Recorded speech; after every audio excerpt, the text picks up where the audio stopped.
यता हेर्दै नेपालका प्रत्येक खोलानाला भारतलाई बेचियो। नेपालको यति धेरै जलविद्युत आयोजना उत्पादन हुने पश्चिम सेतीलाई नेपालले भारतलाई बेच्यो।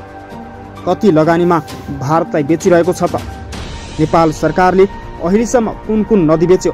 प्रधानमन्त्री शेरबहादुर देउवाको यसमा कति हात छ?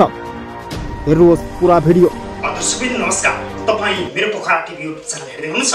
समाजमा र विश्वमा घटेका सत्य तथ्य खबरलाई तपाईसँग पुर्याउने हाम्रो अभियान जारी छ। तपाईले मेरो पोखरा टिभी युट्युब च्यानललाई सब्स्क्राइब गर्नुभएको छैन भने आज नै सब्स्क्राइब गरी नजिकैको बेल आइकन दबाई हामीसँग जोडिनुहोला। पल पलको ताजा खबर तपाईलाई अपडेट गराउने हाम्रो अभियान निरन्तर रहिरहनेछ। जुन मैले आज अत्यन्त महत्त्वपूर्ण दुःखदायी भिडियो तपाईमा आज प्रस्तुत गर्दैछु। भिडियो अन्तिमसम्म हेर्नुहोला। अन्तिमसम्म हेरिसकेपछि तपाईको मनमा लागेका कुराहरू कमेन्ट गर्नुहोला।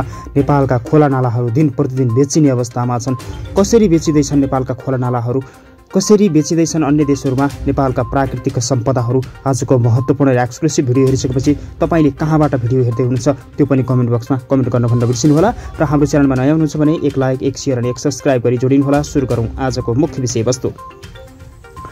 लगानी बोर्ड नेपालले सोमबार 750 मेगावाट क्षमताको जल आयु शक्ति पश्चिम सेती जलविद्युत आयोजना अध्ययनको अनुमति पत्र भारतीय कम्पनी NHPC इन्डियन लिमिटेडलाई दिने निर्णय गरेको छ।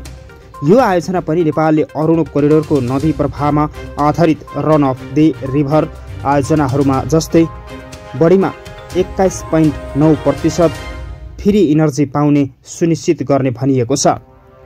साझेदारीको मस्यौदा अनुसार जलाशययुक्त जलविद्युत आयोजना विद्युतका लागि भारतलाई सुम्पिँदा उसले पाउने पानीको लाभको मूल्याङ्कन गर्ने तयारी भने गरिएको छैन।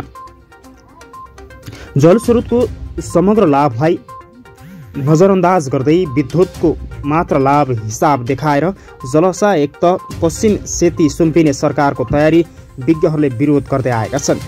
नेपाल सरकारले प्रत्येक खोलानाला भारतलाई नै सुम्पिरहेको भन्दै अहिले नेपालमा विरोध भइरहेको छ। गत जेठ 23 बसेको लगानी बोर्डको बैठकले चिनिया कम्पनी 3 गर्जेससँग सम्झौता तोडिएपछि अलपत्र परेको आयोजनामा NHPसँग लगानी मोडालिटीबारे छलफल भएको बताएको छ। प्रधानमन्त्री शेरबहादुर देउवाले नेपाल एक्लैले पश्चिम सेती बनाउन नसक्ने भएकाले भारतलाई बेचेको पनि बताएका छन्। अस्ट्रेलियन कम्पनी स्मेक र चिनिया कम्पनी 3 गर्जेलले बनाउन नसकेको यो आयोजना भारतीय सरकारी कम्पनीले बनाउने आधार के हो भन्ने पुष्टि छैन। यसको आधार के हो भने नेपालले भारतलाई बेचेको स्पष्ट देखिन्छ। नेपाल र भारत बीच भइरहेका सम्बन्धहरू अहिलेको सरकारसँग धेरै नजिकबाट हेर्न सकिन्छ। नेपाल सरकारले भारतको धेरै नै चाकरी गरिरहेको छ।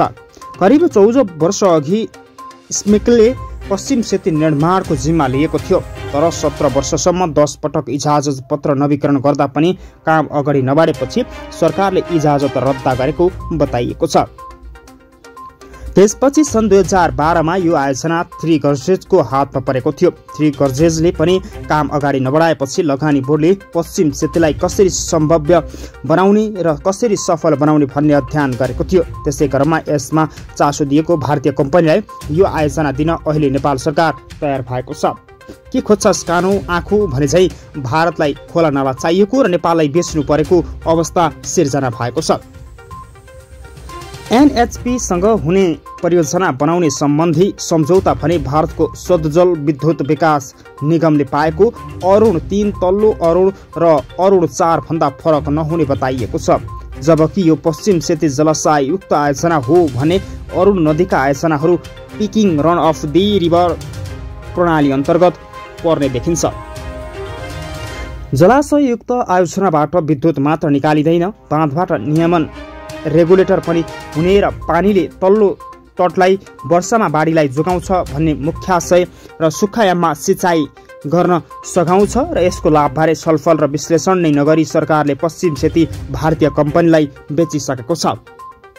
पूर्व जलस्रोत सचिव तथा अख्तियार दुरुपयोग अनुसन्धान आयोगका पूर्व प्रमुख आयुक्त सूर्यनाथ उपाध्यायलाई यसलाई गलत बाटो भन्छन्। जलाशययुक्त आयोजना रन अफ द रिभर केही शैलीमा कसैलाई दिनु नहुने हो, उनले आफ्नो मत अगाडि सारेका छन्।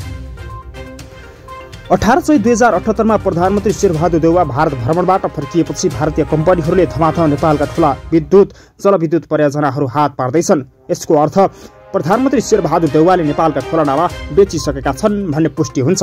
देउवाको भारत भ्रमणका क्रममा ऊर्जा सहकारी सम्बन्धी संयुक्त दृष्टिकोण पत्रको नामको 6 बुँदे कागजातमा हस्ताक्षर भएको थियो।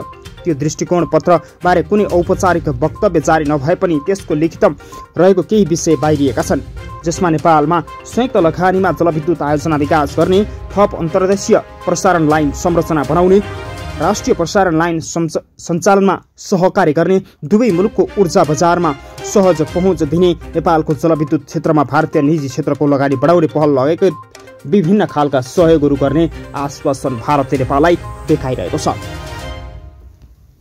यही लिखितको आडमा भारतका कम्पनीहरूलाई नेपालका ठूला परियोजना लगानी गर्ने भन्दै भित्रिरहेका छन्।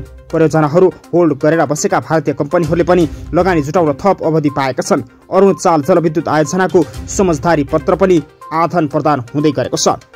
त्यही दृष्टिकोण मार्फत आधारमा 1 जेठ 2079 मा 679 मेगावाटको अरुण 4 जलविद्युत आयोजना निर्माण गर्ने नेपाल प्राधिकरण र भारत सज्जल विद्युत निगम बीच साझेदारी पत्रमा हस्ताक्षर भएको थियो।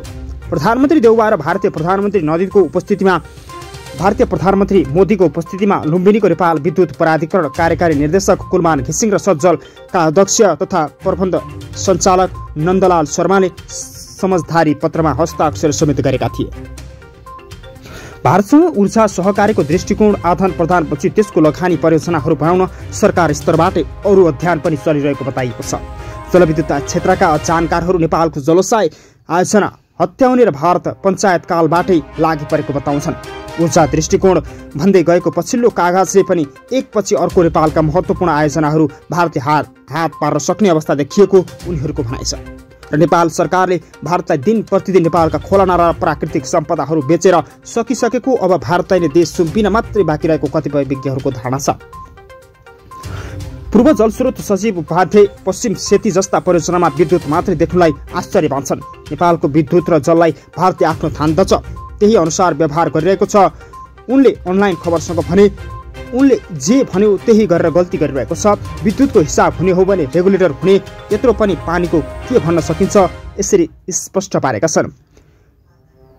18 चैत 2078 मा शेरबहादुर देउवा भारत भ्रमणको क्रममा द्विपक्षीय बैठक बसेका थिए र त्यो बैठकमा भारतलाई नेपालको कालापानी जस्ता क्षेत्र र नेपालका भूभागहरू, नेपालका खोला नालाहरू बेच्ने विश्वास दिलाएको बताइएको छ।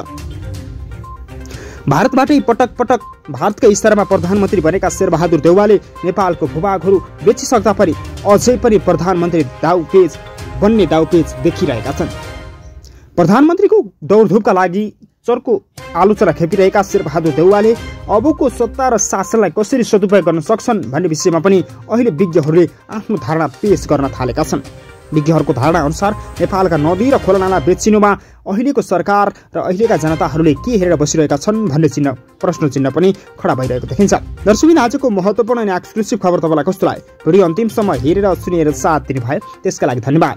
यस्तै नयाँ ताजा खोज अनि सन्देशमूलक भिडियो हेर्नका लागि मेरो पोखरा टिभीलाई सब्स्क्राइब गर्नुहोला। अब पनि फेरि पनि प्रधानमन्त्री शेरबहादुर देउवालाई नै बनाउनु पर्छ भन्यो भने यस लेख्नुहोला, बनाउनु हुँदैन यस्ता देश बेचुवालाई भन्यो भने नो लेखेर भिडियो जति सक्दो सेयर गरिदिनुहोला।